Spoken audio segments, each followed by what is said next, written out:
Her hands trembled only slightly as the judge's voice, steady and devoid of emotion, delivered the words that carved themselves into the marrow of her bones. Sentenced to death. The silence in the courtroom was suffocating, like a thick fog settling over a graveyard. No applause, no outcry, no reaction at all, just the weight of finality pressing down on everyone present. Sarah Mills stood as if suspended in time, her breath shallow, her eyes fixed on something distant. She was no longer the officer with medals pinned to her chest, the woman who had run into gunfire to protect others. She was now a condemned soul, her name etched into the history of the damned. In the back of the room, almost lost in the sea of unmoved faces and tight uniforms, a pair of sharp, intelligent eyes glistened. Rex sat perfectly still. The German shepherd, who had once launched himself into danger without hesitation to save Sarah, now watched with the mournful understanding of something far more sentient than anyone wanted to admit. His ears twitched. His tail didn't move, but his entire being was alert, as though the air itself had shifted, and he was the only one who could hear the frequency of Sarah's silent despair. They said she had broken into a home, that she had chased an unarmed suspect and pulled the trigger without reason. No body cam footage remained. No witness had come forward. Evidence had vanished like smoke and wind. And Sarah? She said nothing in her defense. Her lawyers pleaded, scratched at the walls of logic, tried to piece together shadows and broken truths, but Sarah never once pointed fingers. Never once cried out for pity. Her silence was mistaken for guilt. But to Rex, that silence carried the echo of something deeper, of sacrifice. The courtroom emptied slowly, people whispering behind cupped hands, reporters scribbling lines they'd already decided to write. Sarah was led away in chains. The clink of the cuffs echoed like a cruel mockery of the medals she once wore.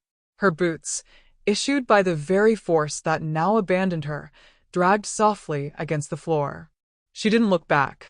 Rex whined quietly, a low, aching sound that barely rose above a whisper. But to Sarah, it was louder than any verdict. She turned her head just enough to catch his eyes, and there it was, that look, the one. They called it behavioral deterioration, a clinical term for something the trainers couldn't explain, something colder than grief, quieter than rage, yet far more relentless. In the sterile confines of the K-9 facility, Rex became a ghost. He did not bark. He did not move when called. He did not react to commands he once obeyed with the precision of a soldier. They thought, at first, he was ill. They ran tests, checked for injury, fed him special food. Nothing changed. He just sat there, day after day, always in the same corner of his kennel, as if the rest of the world no longer existed. The only movement was the slow blink of his amber eyes and the occasional twitch of an ear when a human passed too closely. They tried to distract him. Tennis balls, chew toys, even the scent-imbued training ropes he had once adored. He looked at them as if they were alien objects, irrelevant in a world that had already collapsed. Rex wasn't being stubborn. He was grieving. But grief, in a dog like Rex, wasn't loud or dramatic. It was surgical. It cut through him with the kind of precision that made every hour feel like a lifetime. He wasn't waiting for a treat, or a new partner, or the warmth of a new home. He was waiting for her, and only her. A younger handler, bright-eyed and freshly certified, knelt beside the kennel one afternoon, trying to coax Rex with a soft voice and a piece of jerky. "Come on, boy. You gotta eat." Rex didn't flinch. He stared straight through the bars, past the boy, past the building, past the world. The handler leaned closer, confused. "You miss her, huh?" And for the briefest moment, Rex's ear twitched. A single, infinitesimal movement, like the faintest heartbeat of recognition. But then stillness again. Reports piled up. Emotionally non-responsive. Unfit for retraining. Marked for early retirement. There was even talk of placing him with a civilian family, people who wouldn't understand the weight he carried in his chest. But every time someone approached his kennel, he reacted the same, distant, cold, unmovable. Some he growled at softly, not with aggression, but with a pain that said, "You are not her. You will never be her." Others he simply ignored completely, like they didn't even exist. An older trainer, Frank, a veteran of the K-9 Corps, watched all this unfold with a sadness he didn't share with anyone. He had seen dogs lose partners before. He had seen them slip into depression, lash out, give up. But Rex was different. Rex wasn't lost, he was waiting. "This ain't just some dog," Frank murmured one evening as he passed the kennel, lingering a moment longer than usual. He remembers. Every street, every shift, every look she gave him. That kind of loyalty doesn't just shut off. And then came the night of the accident. A latch not fully secured. A door left ajar by a rookie distracted by paperwork and fatigue. The moonlight cut across the concrete like a quiet invitation. The facility slept, but Rex did not. He stood up for the first time in days. The pads of his feet moved silently across the floor. No barking. No hesitation. Only purpose. The security cameras caught him slipping through the corridors like smoke, calculated, calm. He didn't run. He moved like a creature tracing a memory. By the time the alarm sounded and the search began, he was already miles away. The trainers panicked. Reports were filed. Patrols dispatched. But deep down, Frank already knew. Rex hadn't escaped. He was going home. Or what was left of it. To the last place her scent still lingered.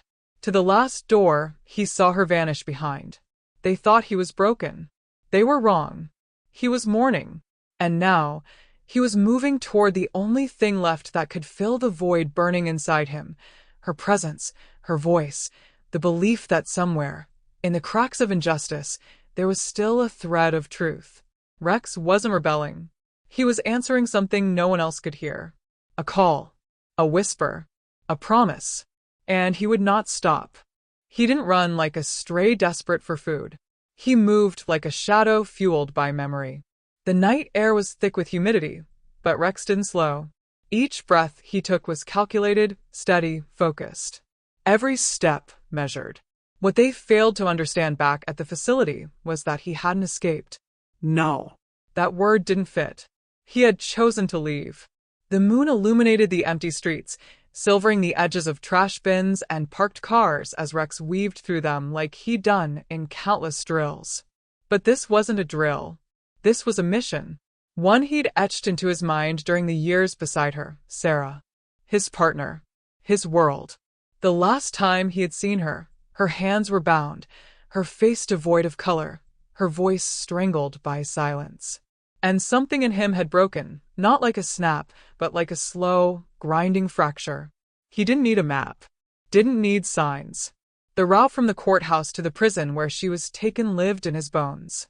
He had memorized the rhythm of tires on asphalt, the scent trails embedded in the very air between those cold institutions. Training had once made him obedient. Now it made him unstoppable. Streetlights flickered overhead as Rex turned onto a quieter road, avoiding the main boulevard where flashing lights and noise would betray his path. Occasionally, a car passed, but no one noticed the sleek figure darting behind hedges, flattening against fences, waiting for the moment to cross unseen. He was a ghost, but one with purpose. Somewhere far behind, patrols searched in vain. The facility staff filed their reports, blamed negligence, even considered calling in animal control. But Rex was always a few steps ahead, driven not by instinct, but by memory sharpened into resolve. He reached the edge of the prison by dawn. Gray walls rose before him, stark and impenetrable. To any other creature, it would have been the end of the road. But Rex didn't pause. He circled the perimeter, his nose low, ears rotating with every distant sound.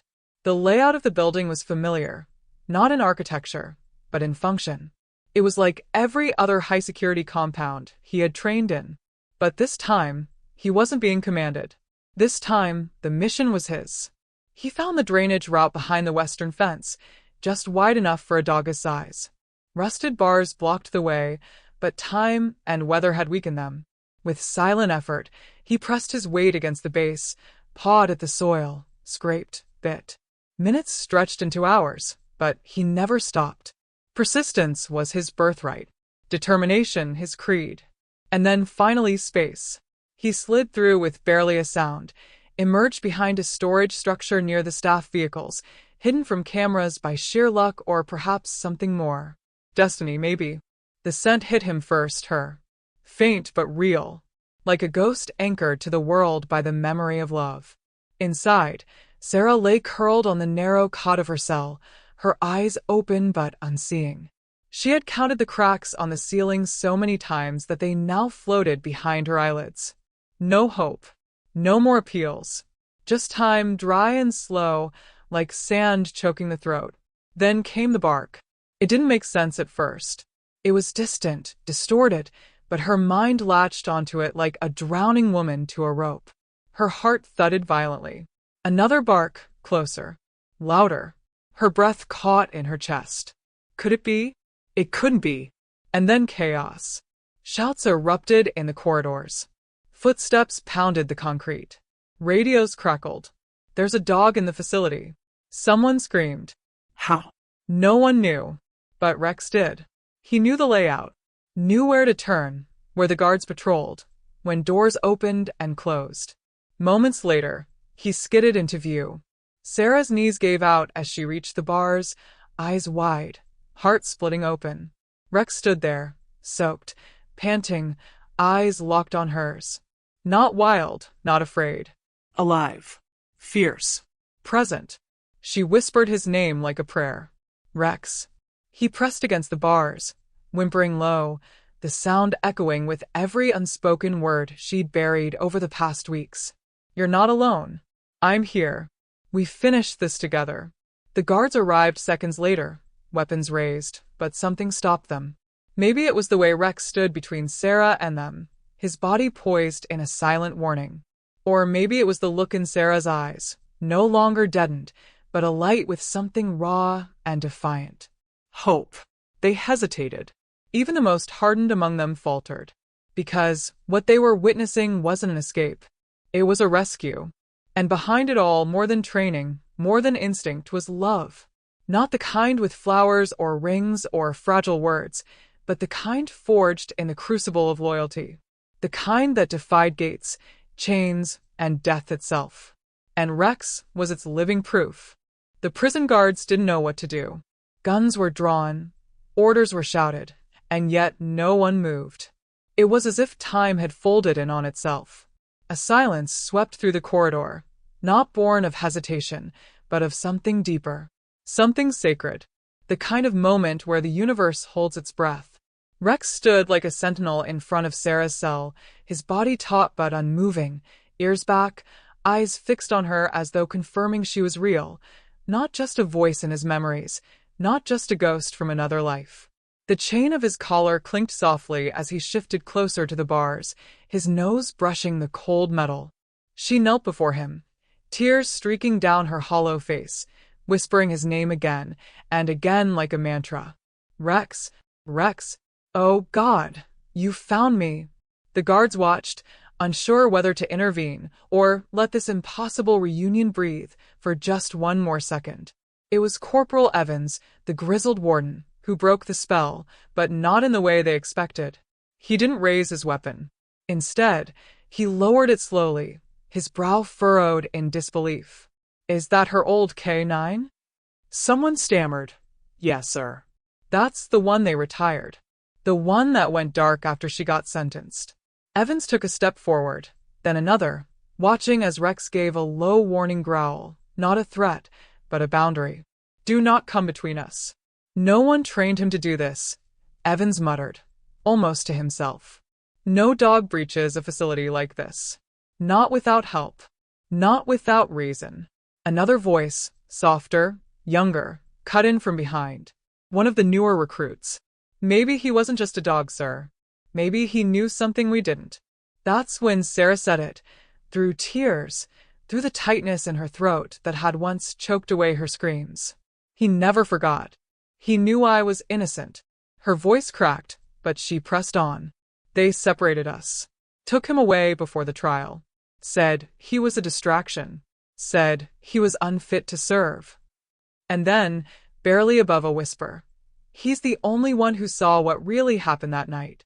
The implications sank in slowly, like ink bleeding through paper. Eyes turned. Thoughts churned. Could a dog be a witness? Could this animal, broken and silent for months, be holding the truth in his heart all this time? Evans hesitated. Then, something shifted in his weathered face. A memory, maybe, of justice before it became protocol, of honor before it wore a badge. He looked down at Rex and back at Sarah. Open the cell. The key clicked in the lock. The door creaked. Rex didn't wait. He surged forward, burying his head against Sarah's chest, a soft, mournful whine rising from deep within his chest. She held him like she would a child, her hands shaking as they threaded through his matted fur. A floodgate opened. The guards didn't stop her. No one did. The miracle wasn't just that Rex had come back. It was what he brought with him, evidence no one had dared to consider. A scratched security card hidden in his collar. A bloodied scrap of cloth, once dismissed as irrelevant, now revealed in new light. Rex had taken them, preserved them, hidden them the night she was arrested. And now, he returned not just with love, but with truth. Investigations reopened. Files were re-examined. A forensics team confirmed what Sarah had always known. The prints on the cloth weren't hers. The card matched a corrupt officer long since transferred. Within weeks, headlines exploded across the state. Wrongfully convicted officer exonerated thanks to her K-9 partner. Sarah was released. She didn't cry when they handed her the papers. She didn't speak during the press conferences. But when she stepped out of the gates, sunlight washing over her skin for the first time in years, Rex was there beside her, tail thumping once, then twice. She looked down, bent forward, and pressed her forehead to his.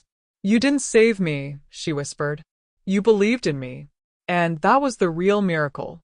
Not that a dog had escaped a high-security prison. Not that he had remembered a path walked years ago. Not even that he'd brought justice to light. The miracle was that love, pure, wordless, and unrelenting, had refused to let go. Even when the world had. Even when the system had. And through that love, a truth buried by fear and corruption rose again. Rex didn't just find his way back to her. He pulled her back into the world. After the storm of the trial and the whirlwind of freedom had passed, Sarah found herself standing at a threshold that was both terrifying and sacred, the threshold of a new life.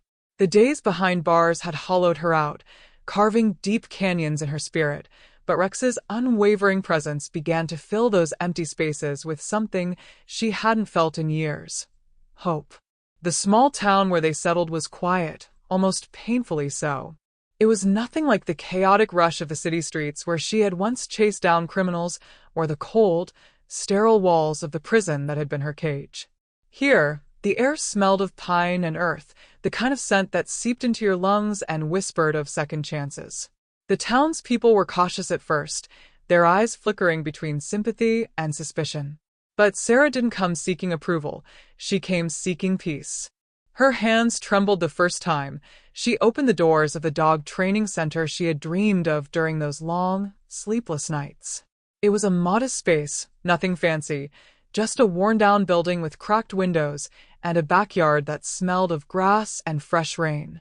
But to Sarah, it was a sanctuary, a place where broken souls, both human and canine, could find healing. Rex, her silent shadow, stayed close by her side. He was no longer the fierce K-9 officer trained for obedience and command. He was her companion, her anchor. Watching him gently nudge a scared German shepherd puppy or patiently sit with an anxious retriever, Sarah felt the fragile threads of her own healing weaving together. The dogs, many of them discarded or misunderstood, mirrored her own pain and resilience. Each hesitant bark, each uncertain paw step, was a reflection of her own cautious return to the world. She worked tirelessly, her days filled with training sessions, quiet conversations with dog owners, and moments stolen to watch Rex sleep with a peacefulness she hadn't seen in him before. Yet beneath the surface, the scars lingered. Some nights, when the house was silent except for the rhythmic breathing of Rex beside her, memories clawed their way up, the courtroom's cold glare, the loneliness of a cell, the bitter taste of betrayal. But even in those moments, she was no longer alone. Slowly, the town began to change too. The people who once whispered behind closed doors now stopped her on the street to ask about Rex's progress or share stories of their own troubled pets. The local newspaper ran a feature about her center, highlighting not just her innocence, but her courage to rebuild. For the first time in a long time, Sarah saw the flicker of respect in their eyes. Not pity, not fear, but respect. More than anything, Sarah knew that her journey wasn't about erasing the past. It was about making peace with it. Rex had taught her that loyalty was not about forgetting the wounds, but carrying them with grace and purpose. Together, they became beacons of that quiet strength. One crisp morning, as autumn leaves tumbled across the yard, Sarah stood at the threshold of the center, Rex sitting loyally at her feet. The sun spilled gold across the horizon, warming her face. A family arrived with a frightened little dog, and Sarah bent down, smiling softly. "This is just the beginning," she whispered, reaching out to stroke Rex's thick fur. His eyes met hers, steady and sure. And in that moment, she believed it, she really believed it. A new chapter had begun, not despite the darkness she had endured, but because of it. And together, she and Rex would walk forward, no longer defined by the past, but by the strength of their unbreakable bond.